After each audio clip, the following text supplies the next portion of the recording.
Welcome to my channel Deepa's Education Adda. Good morning everybody. How is it going? How are the things with you? I think we can begin our lesson now. Wave ऑप्टिक्सच्या 15व्या भागामध्ये मी सर्व विद्यार्थी मित्रमैत्रिणींचं पुन्हा एकदा स्वागत करते. आज आपण शिकणार आहोत मॅलस लॉ. पोलरायझेशनशी संबंधित असा हा लॉ आज आपल्याला शिकायचा आहे. आधीच्या व्हिडिओमध्ये आपण अनपोलराइज्ड लाईट पासून प्लेन पोलराइज्ड लाईट कसा ऑब्टेन करायचा, त्यासाठी मदत कशाची घ्यायची तर पोलरायझरची. पोलरायझर एक man-made material, artificially made material की ज्याला पोलरॉइड असं म्हणायचे, आणि ह्या पोलरॉइडच्या मदतीने अनेक प्लेनमध्ये, एकपेक्षा जास्त प्लेनमध्ये ट्रॅव्हल होणारा लाईट एका पर्टिक्युलर प्लेनमध्ये घेऊन यायचा. या प्रोसेसला म्हणायचं पोलरायझेशन. या पोलरायझेशनशी संबंधित हा लॉ आहे. पोलरायझेशन होत असताना लाईटच्या इंटेन्सिटीवर काय इफेक्ट होतो, पोलरायझेशन झाल्यानंतर लाईटची इंटेन्सिटी कोणत्या पॅरामीटरवर डिपेंड असते, या संबंधीचं डिस्कशन या लॉमध्ये केलं जातं. तर शिकूयात मॅलस लॉ. लाईटशी संदर्भात दोन फिनॉमिनॉन आपण आतापर्यंत शिकलो. त्यातला पहिला होता reflection of plane wave front at plane reflecting surface, आणि दुसरा होता refraction of plane wave front at plane refracting surface.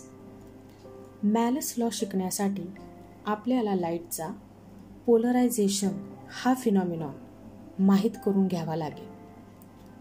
मागच्या व्हिडिओमध्ये आपण या पोलरायझेशनबद्दल बऱ्याचशा गोष्टी डिस्कस केल्या होत्या. त्यापैकी एक म्हणजे अनपोलराइज्ड लाईट. या अनपोलराइज्ड लाईटचं कन्व्हर्जनच आपण कशामध्ये करतो तर प्लेन पोलराइज्ड लाईटमध्ये करतो. अनपोलराइज्ड लाईट आठवते का तुम्हाला? एकापेक्षा जास्त प्लेनमध्ये ट्रॅव्हल होणारा, एकापेक्षा जास्त प्लेनमध्ये प्रोपॅगेट होणारा, की ज्याला आपण 3D लाईट असं सुद्धा म्हणत होतो.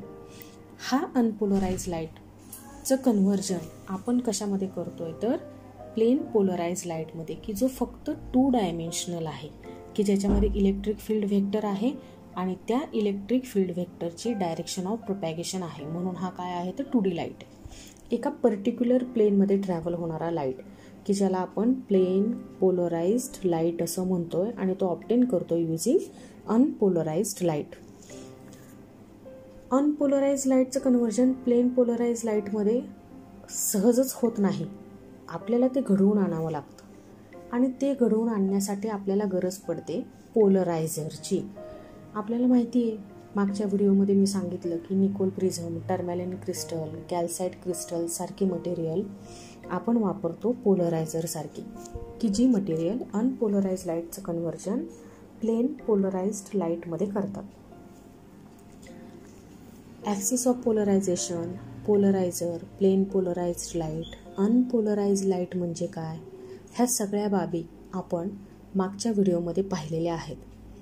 आता त्या सर्व डोक्यात ठेवून लाईटशी संबंधित पोलरायझेशन हा फिनॉमिनॉन आपल्याला शिकायचा आहे, कारण त्याचा वापर आपल्याला मॅलस लॉ शिकण्यासाठी होणार आहे. मग बघा, स्क्रीनवरती जी डायग्राम तुम्हाला दिसत आहे त्या डायग्रामचा वापर करून आपण काय केलेलं आहे तर अनपोलराइज्ड लाईटचं कन्व्हर्जन प्लेन पोलराइज्ड लाईटमध्ये कसं करतोय हे तुम्हाला समजणार आहे. बघा, आपण या डायग्रामचं हेडिंग काय दिलेलं आहे तर in above figure P1 is parallel to P2, then polarised light passes through P2. हा P1 आणि P2 काय आहे तर डायग्राममध्ये दिसतंय तुम्हाला. P1 असं ज्याला लेबलिंग केलेलं आहे त्याला आपण म्हणतोय पोलरायझर. P1 हा काय आहे तर पोलरायझर आहे. म्हणजे अनपोलराइज्ड लाईटचं कन्व्हर्जन प्लेन पोलराइज्ड लाईटमध्ये करण्यासाठी वापरण्यात येणारं एक मटेरियल आहे, की ज्याला आपण म्हणतोय P1. दुसरं P2, की जो काय आहे तर पोलरायझरच आहे, पण आपण त्याला पोलरायझर न म्हणता काय म्हणतोय तर ॲनालायझर म्हणतोय. बघा, बेसिकली हे दोघं जण काय असतात तर पोलरायझरच असतात. गाळण्यासारखंच काम करत असतात. अनपोलराइज्ड लाईटला गाळून हे तिचं कन्व्हर्जन कशामध्ये करतात तर प्लेन पोलराइज लाईटमध्ये करतात. म्हणजे गाळणं आहे म्हणजे काय आहे तर लाईट फिल्टर्स आहेत. पोलरायझर ॲनालायझर दोघंही काय आहेत तर लाईटचे फिल्टर्स आहेत. पण मग त्यांच्यामध्ये असा फरक का करतोय आपण, एकाला पोलरायझर म्हणतोय आणि एकाला ॲनालायझर म्हणतोय, तर त्याचं कारण आपल्याला असं देता येईल. Both polarizers and analysers are used as a light filters. There are differences in their applications.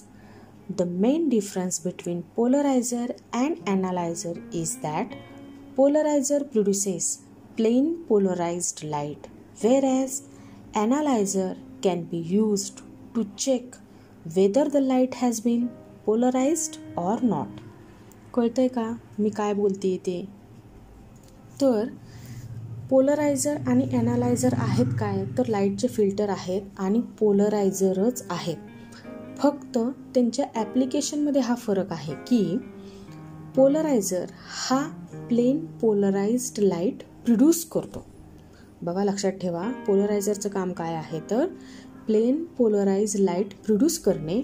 आणि ॲनालायझर की जो सुद्धा काय आहे तर एक पोलरायझरच आहे, पण त्याला ॲनालायझर म्हणण्यामागचं कारण असं आहे की हा ॲनालायझर चेक करतो की लाईट की जो पोलरायझरने पास केलेला आहे, पोलरायझरने एमिट केलेला आहे, तो पोलराइज्ड आहे का नाही, म्हणून आपण त्याला काय म्हणतोय तर ॲनालायझर म्हणतोय.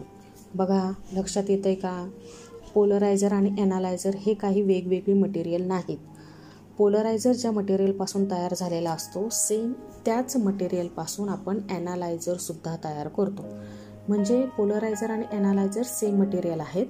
पोलरायझरचं काम आहे अनपोलराइज लाईटपासून प्लेन पोलराइज्ड लाईट प्रोड्यूस करणं आणि ॲनालायझरचं काम आहे तो प्लेन पोलराइज्ड लाईट आहे का नाही हे चेक करणं.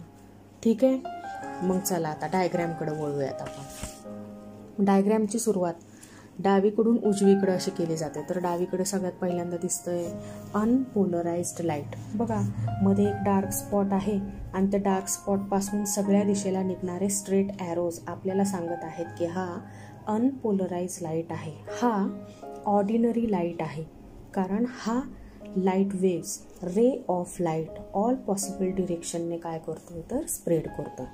मग हा अनपोलराइज लाईट कशावर इन्सिडेंट झाला तर हा सगळ्यात पहिल्यांदा इन्सिडेंट केला गेला पोलरायझरवर.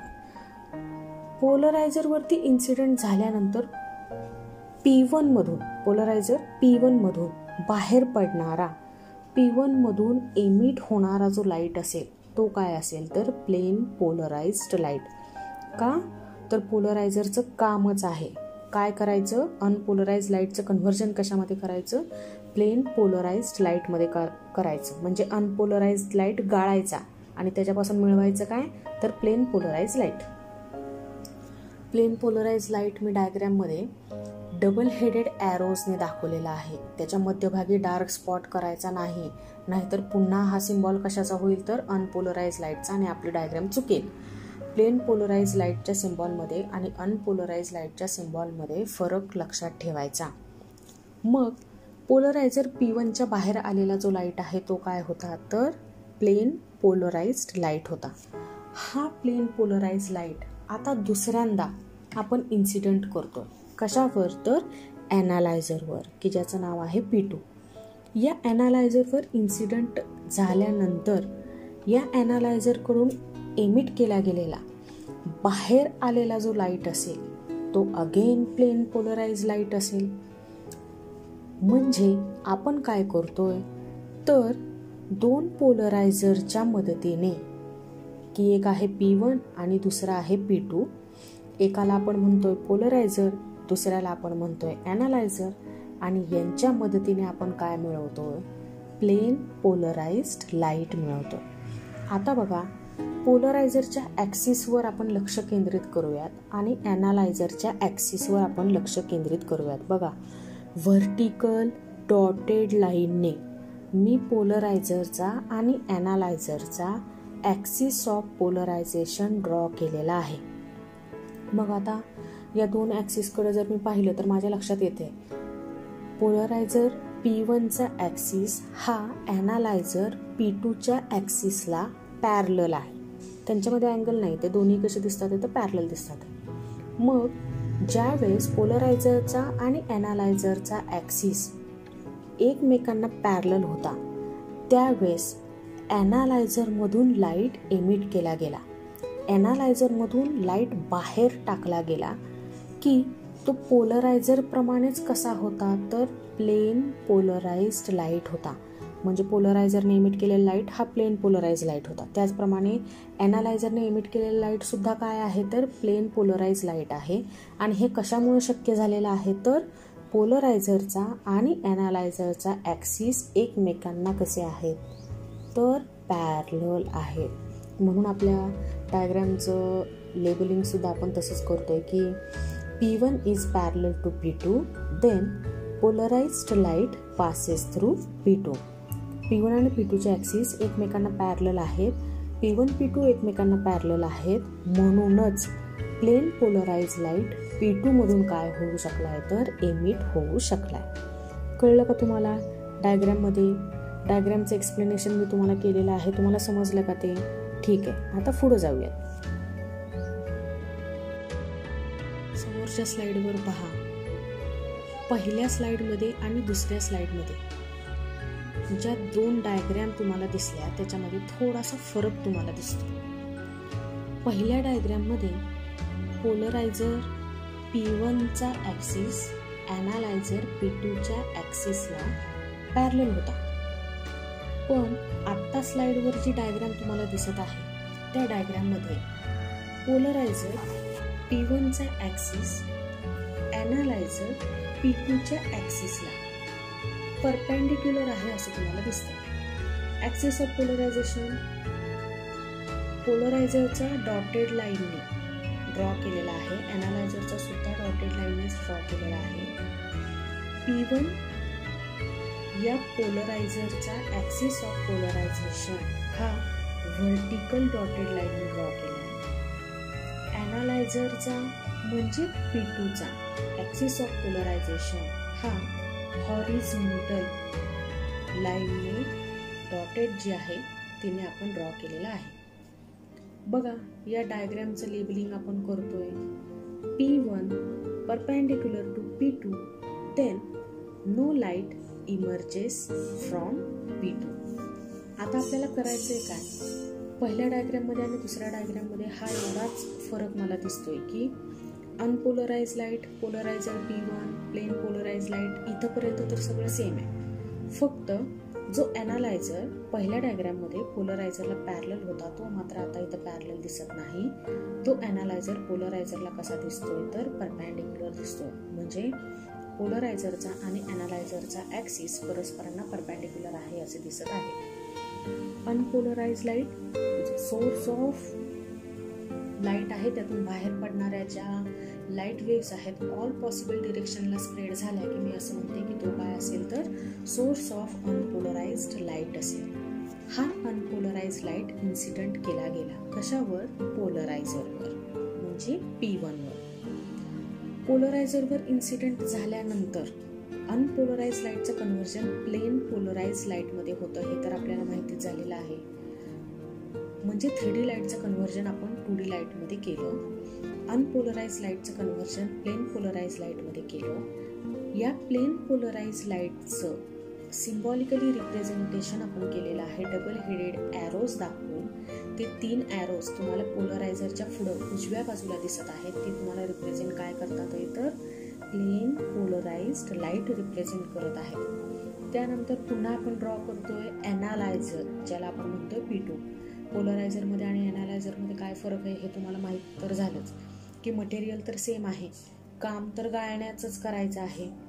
लाईट तर फिल्टरच करायचं आहे. पण पोलरायझर प्लेन पोलराइज्ड लाईट प्रोड्यूस करतो आणि ॲनालायझर तो लाईट प्लेन पोलराइज्ड आहे का नाही हे चेक करतो.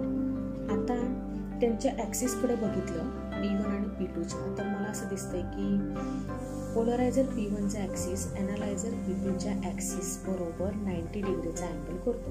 म्हणजे पोलरायझरचा आणि ॲनालायझरचा ॲक्सिस ऑफ पोलरायझेशन परस्परांना परपेंडिक्युलर आहे.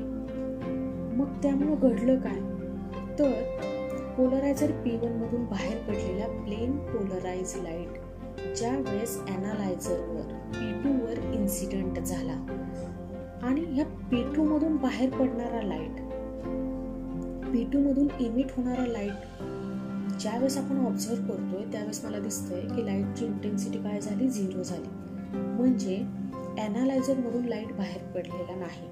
ॲनालायझरने लाईटला काय करून ठेवलं, तर ब्लॉक करून ठेवलं. का, तर ॲनालायझरचा म्हणजे P2चा ॲक्सिस ऑफ पोलरायझेशन हा पोलरायझर P1च्या ॲक्सिस ऑफ पोलरायझेशनला कसा आहे, तर परपॅन्डिक्युलर आहे. आपण असंही म्हणू शकतो की तिथे लाईटची इंटेन्सिटी काय झालेली असावी, तर मिनिमम झालेली असावी. ती इतकी मिनिमम होती की आपल्या डोळ्यांना लाईटचा सेन्स होत नाही आहे. किंवा मग आपण असं म्हणू शकतो की थेरॉटिकली लाईटची इंटेन्सिटी काय झालेली आहे, तर 0 झालेली आहे. म्हणून आपल्या डोळ्यांना लाईटचा सेन्स होत नाही आहे. कळलंय का तुम्हाला पहिल्या डायग्राममध्ये आणि दुसऱ्या डायग्राममध्ये काय झालं ते, की जर पोलरायझर तसाच ठेवून ॲनालायझरचा ॲक्सिस आपण अशा पद्धतीने रोटेट केला की त्याने पोलरायझर बरोबर काहीतरी डिग्रीचा अँगल करायला सुरुवात केली, तर एक वेळ अशी येईल की ज्या वेळेस P2चा ॲक्सिस ऑफ पोलरायझेशन P1च्या ॲक्सिस ऑफ पोलरायझेशनला 90 डिग्री येईल, त्यावेळेस मात्र आपल्याला कुठल्याही प्रकारचा लाईट ॲनालायझरमधून बाहेर पडलेला दिसणार नाही. आपण तो लाईट ऑब्झर्व करू शकणार नाही. म्हणून मला असं म्हणावं लागेल की त्यावेळेस लाईटची इंटेन्सिटी काय झाली, 0 झाली. आलं का लक्षात सगळ्यांच्या?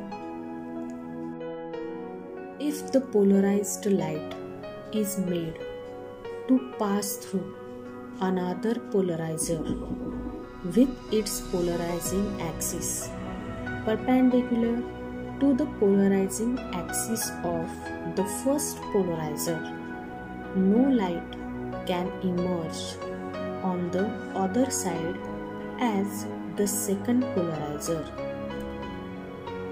would allow only waves have electric field parallel to its polarizing axis to pass through. On the other hand, if the polarizing axis of the second polarizer makes an angle smaller than 90 degree with that of the first polarizer, then the component of the electric field of the polarized light along the direction of the polarizing axis of the second polarizer can pass through. The intensity of light will reduce after passing through each polarizer. We have used the electric field to explain the phenomenon of polarization. However, it could also be explained in the same manner using the magnetic field. आपण काय discuss करतोय, तर पहिल्या पोलरायझरचा axis हा दुसऱ्या पोलरायझरच्या ॲक्सिसला, की ज्याला आपण ॲनालायझर असं म्हणतोय, 90 डिग्रीचा अँगल करत असेल, तर दुसऱ्या पोलरायझर मधून लाईट इमर्ज होणार नाही. हे तर आपण नंबर 2च्या डायग्राम मध्ये पाहिलं. लाईट इमर्ज होत नाहीये याचा अर्थ इलेक्ट्रिक फील्ड व्हेक्टर, की जो लिनियर व्हेक्टर कॉम्पोनंट आहे असं आपण म्हणतोय, पण ॲनालायझर P2चा ॲक्सिस परपॅन्डिक्युलर असल्यामुळे ह्या लिनियर कॉम्पोनंटला, ह्या लिनियर इलेक्ट्रिक फील्ड व्हेक्टरला ॲनालायझर मधून पलीकडे जाता आलं नाही. म्हणजे ॲनालायझरने हा इलेक्ट्रिक फील्ड कॉम्पोनंट ब्लॉक करून टाकला. त्याला पुढं नाही जाऊ दिलं, त्याला इमर्ज नाही होऊ दिलं. का, तर तो परपॅन्डिक्युलर होता आणि इलेक्ट्रिक फील्ड व्हेक्टर हा काय होता, तर लिनियर होता. इलेक्ट्रिक फील्ड व्हेक्टर काय होता, तर व्हर्टिकल होता. आपण ही अशा कंडिशन मध्ये डिस्कशन करत आहोत की ज्यावेळेस पोलरायझरचा ॲक्सिस ऑफ पोलरायझेशन आणि ॲनालायझरचा ॲक्सिस ऑफ पोलरायझेशन हे एकमेकांबरोबर 90 डिग्री अँगल करत असतील, त्यावेळेस ॲनालायझरच्या पलीकडं ॲनालायझरने इमर्ज केलेलं लाईट तुम्हाला मिळणार नाही, म्हणून की आपण लाईटची इंटेन्सिटी 0 आहे असं म्हणतोय. पण ज्यावेळेस हा अँगल 90 डिग्री नसेल, म्हणजे 90 डिग्रीपेक्षा कमी असेल, किंवा तुम्ही असं समजा की पोलरायझर बरोबर ॲनालायझर जो अँगल करत आहे तो असाही असू शकेल ना, 10 डिग्री, 20 डिग्री, 30, 40, 50, 60, 70, 80, 85 आणि मग नंतर 90. मग 90 डिग्रीपेक्षा कमी अँगलला काय होईल, तर हा इलेक्ट्रिक फील्ड व्हेक्टर की जो लिनियर कॉम्पोनंट आहे तो थोड्याफार प्रमाणामध्ये त्या ॲनालायझरमधून इमर्ज केला जाईल, म्हणजे ॲनालायझरच्या पलीकडे तो जाईल. ॲनालायझरमधून तो ट्रान्समिट होईल, बाहेरच्या बाजूला येईल, उजवीकडे तुम्हाला तो मिळेल. पण मग सगळ्याच्या सगळा इलेक्ट्रिक फील्ड कॉम्पोनंट तुम्हाला मिळणार नाही की जो पोलरायझर P1 मधून बाहेर पडलेला होता. याचा अर्थ असा की 90 डिग्रीपेक्षा कमी अशा अँगलसाठी ॲनालायझरने एमिट केलेला लाईट हा कमी इंटेन्सिटीचा असेल, त्या लाईटची इंटेन्सिटी कमी असेल. जसं आपण आधीच्या डायग्राममध्ये बघितलं की लाईटची इंटेन्सिटी 0 होती, तशी ती लाईटची इंटेन्सिटी 0 होणार नाही ज्यावेळेस 90 डिग्रीपेक्षा कमी अँगल तयार होईल. काहीतरी इंटेन्सिटीचा लाईट मिळेल, पण ती लाईटची इंटेन्सिटी पहिल्या पोलरायझरने एमिट केलेल्या लाईटच्या इंटेन्सिटी इतकी नक्कीच नसेल, ती इंटेन्सिटी कमी झालेली असेल.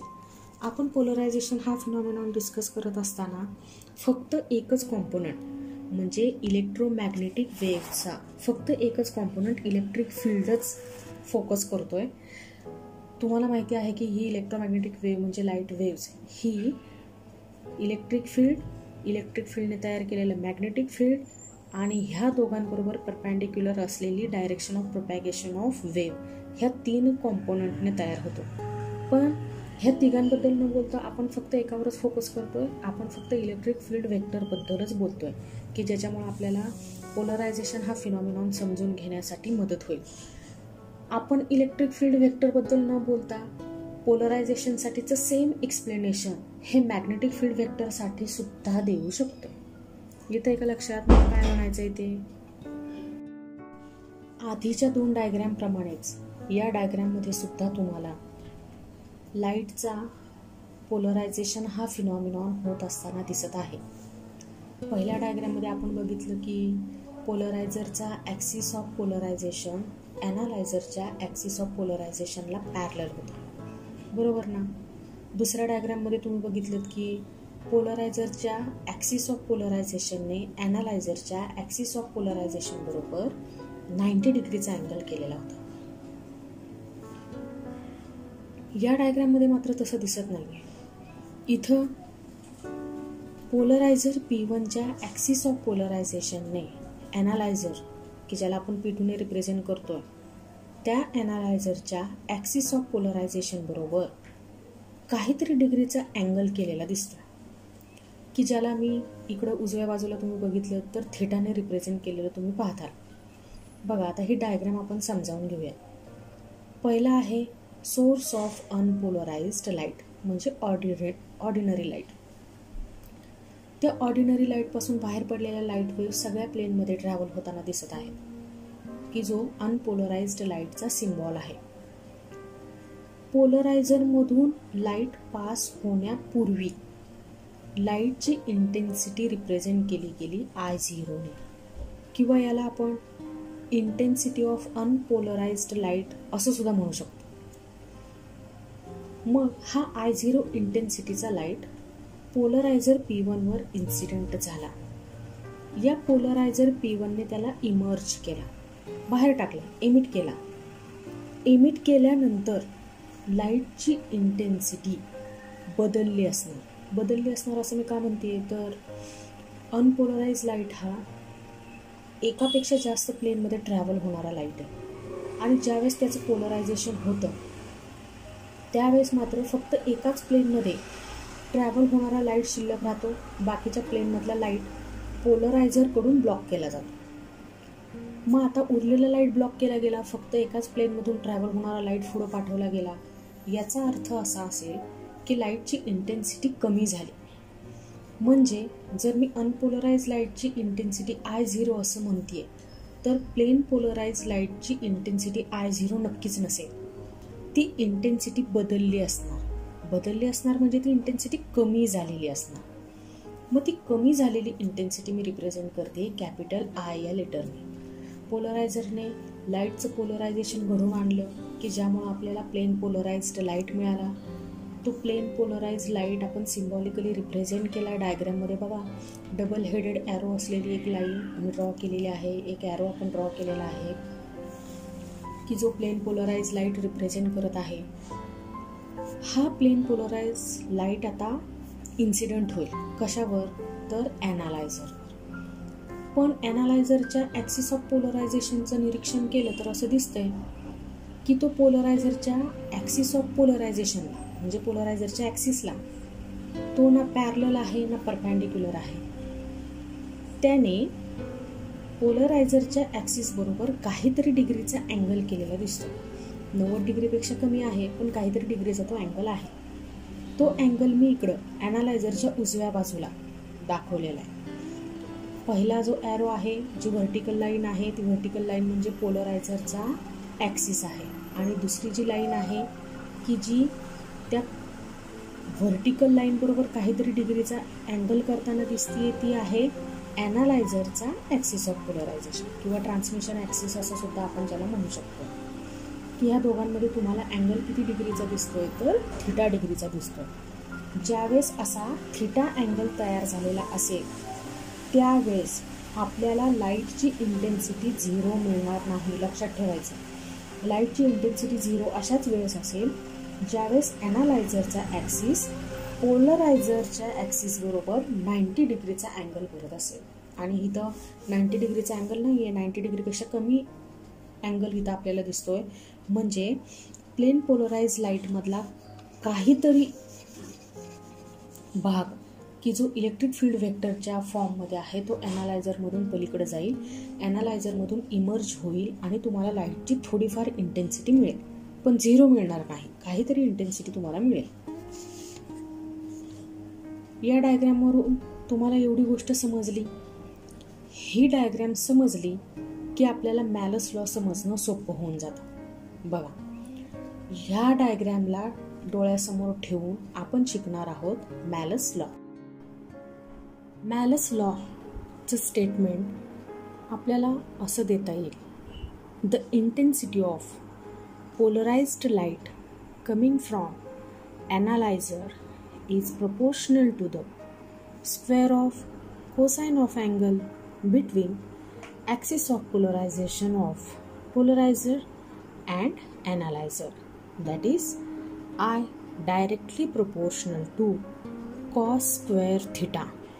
बघा, इथं या लॉमध्ये एक लक्षात ठेवण्याची गोष्ट आहे की the intensity of polarised light coming from analyser. इथं आपण ॲनालायझर म्हणतोय म्हणजे दुसऱ्यांदा ज्यावेळेस लाईट पोलराइज्ड होईल त्यावेळेची लाईटची इंटेन्सिटी पोलरायझर P1 मधून बाहेर पडलेल्या लाईटची इंटेन्सिटी नव्हे. तिथं मॅलस लॉ अप्लाय केला जाणार नाही. ॲनालायझरमधून बाहेर पडणाऱ्या लाईटच्या इंटेन्सिटीला मात्र काय केला जातोय तर मॅलस लॉ अप्लाय केला जातोय. बघा, पोलरायझरमधून बाहेर आलेल्या म्हणजे इमर्ज झालेल्या, एमिट झालेल्या प्लेन पोलराइज्ड लाईटची इंटेन्सिटी ही आपण आयने रिप्रेझेंट करू शकतो. आयने, कॅपिटल आय. ही झाली intensity of polarised light coming from analyser. ही डायरेक्टली प्रोपोर्शनल असेल. कशाला? तर square of cosine of angle between axis of polarization of polarizer and analyser. आपल्याला काय करायचं? पोलरायझरच्या आणि ॲनालायझरच्या ॲक्सिस ऑफ पोलरायझेशन किंवा ज्याला आपण ॲक्सिस ऑफ ट्रान्समिशन असं सुद्धा म्हणू शकतो. तर पोलरायझरच्या आणि ॲनालायझरच्या ॲक्सिस ऑफ पोलरायझेशनमधला अँगल घ्यायचा थिटा आणि त्या थिटाचा आपण कॉस स्क्वेअर थिटा बघायचा. आणि हा cos square theta directly proportional आहे कशाला, तर intensity of light coming out from analyser.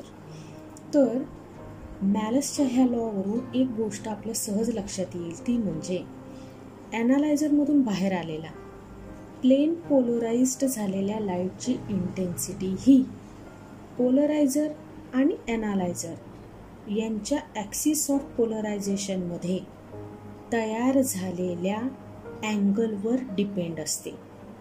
म्हणजे कॅपिटल आय हा थीटावर डिपेंड असतो. थीटा चेंज झाला की इंटेन्सिटीसुद्धा काय होणार आहे, तर चेंज होणार आहे. आता आपण हा मॅलस लॉ मॅथमॅटिकली प्रूव्ह करूया. बघूयात खरंच असं असतं का, I directly proportional to cos square theta. Malus लॉचं स्टेटमेंट पाहून तुम्हाला एक गोष्ट लक्षात आली असेल की मॅलस लॉ हा पोलरायझरमधून म्हणजे P1 मधून इमर्ज झालेल्या प्लेन पोलराइज्ड लाईटच्या इंटेन्सिटीच्या बाबत नाही. मॅलस लॉ हा ॲनालायझरमधून बाहेर आलेल्या म्हणजे P2 मधून इमर्ज झालेल्या लाईटच्या इंटेन्सिटीच्या बाबत आहे. ठीक आहे ना.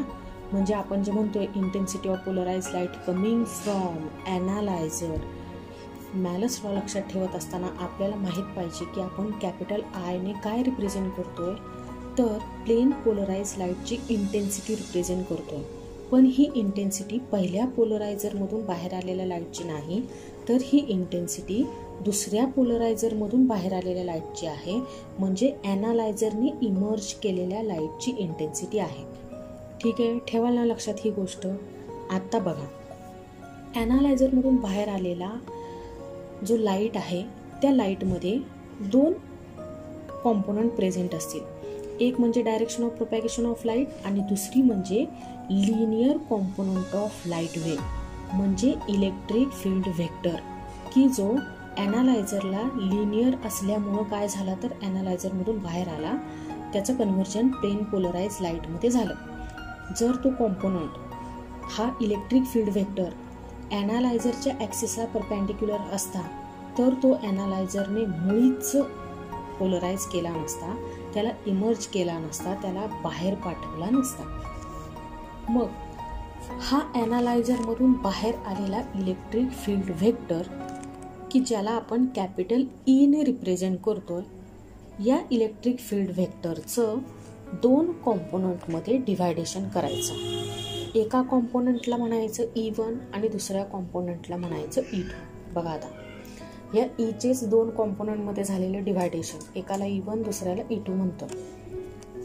E1 काय आहे, तर in the direction of analyser transmitted component of electric field. हा इलेक्ट्रिक फील्डचा असा कॉम्पोनंट आहे की जो ॲनालायझरने ट्रान्समिट केला, इमर्ज केलेला आहे. म्हणजे त्याला अडवलं नाही, ॲनालायझरने त्याला जाऊ दिलं, स्वतःमधून इमर्ज केलं आणि त्यामुळं तयार झाला E1 हा कॉम्पोनंट. ठीक आहे, की ज्याने E बरोबर किती डिग्रीचा अँगल केलाय, थीटा डिग्रीचा अँगल केलाय. दुसरा E2 हा कॉम्पोनंट की जो E1ला परपेंडिक्युलर आहे. तो कॉम्पोनंट मात्र ॲनालायझरने ट्रान्समिट केला नाही, त्याला मात्र ब्लॉक केलं. Block component of electric field असं ज्याचं लेबलिंग आपण केलेलं दिसतंय. E2 हा दिसतोय तुम्हाला रेड कलरने ड्रॉ केलेला एक व्हेक्टर आहे, तो block component of electric field आहे. आत्तापर्यंत तुमच्या लक्षात आलंच असेल, हा ब्लॉक कॉम्पोनंट म्हणजे ॲनालायझरने पुढे ट्रान्समिट न केलेला व्हेक्टर म्हणजे कोण आहे, तर मॅग्नेटिक फील्ड व्हेक्टर. याचा अर्थ magnetic field vector, magnetic field wave ॲनालायझरने पुढं पाठवली नाही, तिला ब्लॉक करून टाकली. E2ला ब्लॉक केलं आणि E1ला काय केलं, अलाव केलं, ट्रान्समिट केलं. त्या E1 पासून काय तयार झाला, प्लेन पोलराइज्ड लाईट तयार झाला. ठीक आहे, आता ॲनालायझरने जो कॉम्पोनंट ब्लॉक केला होता त्याचा विचार करण्याची गरजच नाही. मग आता आपण फोकस कशावरती करायचं, तर फक्त E आणि E1 वर करायचं. ठीक आहे, म्हणजे E आणि E1 मधल्या अँगलवर करायचं, की जो अँगल आपण थीटाने रिप्रेझेंट करतोय. आली का लक्षात तुमची डायग्रॅम. E चे दोन परपेंडिक्युलर कॉम्पोनंट एक E1 आणि दुसरा E2 यांचं एकत्रीकरण करून तयार झालेला कॉम्पोनंट म्हणजे E. मग हे मी मॅथमॅटिकली कसं लिहू शकते तर E equal to E1 plus E2. आता आपण थिटाचा कोसाइन अँगल काय येतोय तो लिहायचा. तुम्हाला तर माहिती आहे cos theta equal to adjacent side divide by hypotenuse. Cos theta equal to, बघा थिटाला जर ऑब्झर्व केलं तर तुम्हाला कळेल की ॲडजसंट साइड म्हणजे काय आहे तर E1 हा वेक्टर आहे आणि E हा काय आहे तर हायपोटेनस आहे, म्हणून E1 अपॉन E. हेच इक्वेशन जर मी रिअरेंज केलं तर E1 equal to E into cos theta. Both side squaring करून घेतलं तर E1 square equal to E square cos square theta. आपल्याला तर माहितीच आहे I directly proportional to E square. पण इथं डायग्राममध्ये तर मी तुम्हाला सांगितलं की E स्क्वेअर हा काय असेल तर I0 असेल आणि E1 स्क्वेअर हा काय असेल तर I असेल.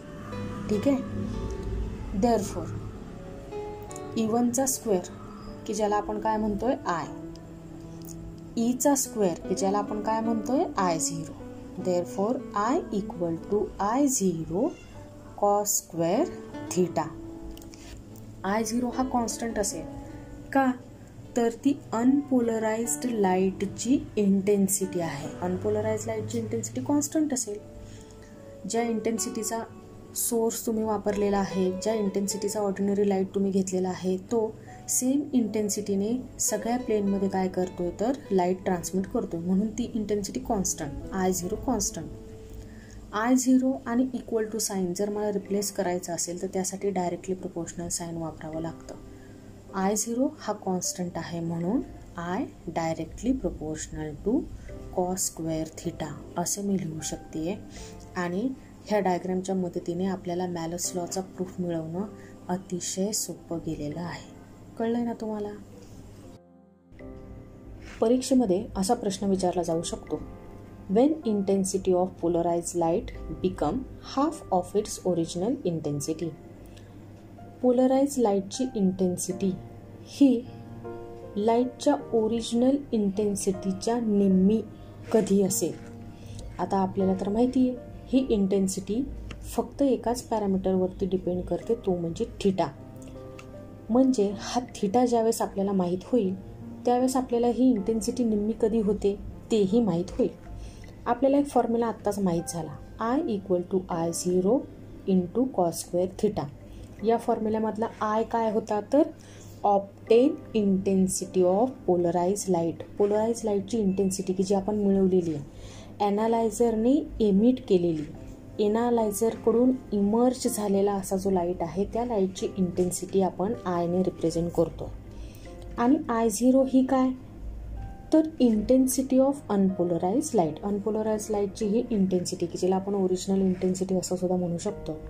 मग आता इथे एक सपोजिशन करतोय आपण की हा ऑप्टेन्ड लाईट हा काय असायला पाहिजे तर ओरिजिनल लाईटच्या इंटेन्सिटीच्या निम्मा असायला पाहिजे. Therefore I equal to I0 upon 2.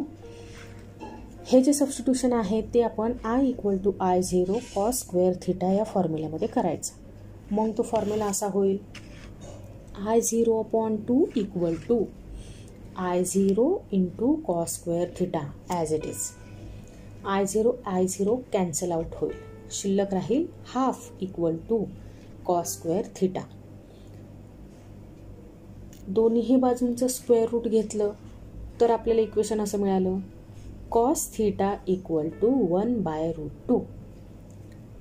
Therefore theta equal to 45. ज्या वेळेस थिटा 45 असेल त्यावेळेस कॉस थिटा हा 1/√2 असेल. याचा अर्थ असा की पोलरायझरच्या आणि ॲनालायझरच्या ॲक्सिस ऑफ पोलरायझेशनमध्ये ज्या वेळेस 45 डिग्री इतका अँगल असतो त्यावेळेस ऑब्टेन्ड इंटेन्सिटी ही ओरिजिनल इंटेन्सिटीच्या निम्मी असते. आणि हे आपल्याला कशाच्या वापरामुळं कळालं? हे आपल्याला कशावरून समजतंय? तर हे आपल्याला मॅलस लॉवरून समजत आहे. म्हणजे मॅलस लॉचा वापर आपण कशासाठी करायचा? तर पोलराइज्ड लाईटची इंटेन्सिटी फाइंड आउट करण्यासाठी. हो की नाही? आलंय का लक्षात? या व्हिडिओच्या डिस्क्रिप्शन बॉक्समध्ये या पॉईंटच्या नोट्स PDF फॉर्ममध्ये तुम्हाला दिलेल्या आहेत, की ज्या परीक्षेमध्ये मॅलस लॉ जर विचारला गेला तर हा मॅलस लॉचं उत्तर लिहिण्यासाठी तुमच्या उपयोगी पडतील. Please don't forget to hit like, share and subscribe. Once again, thank you all.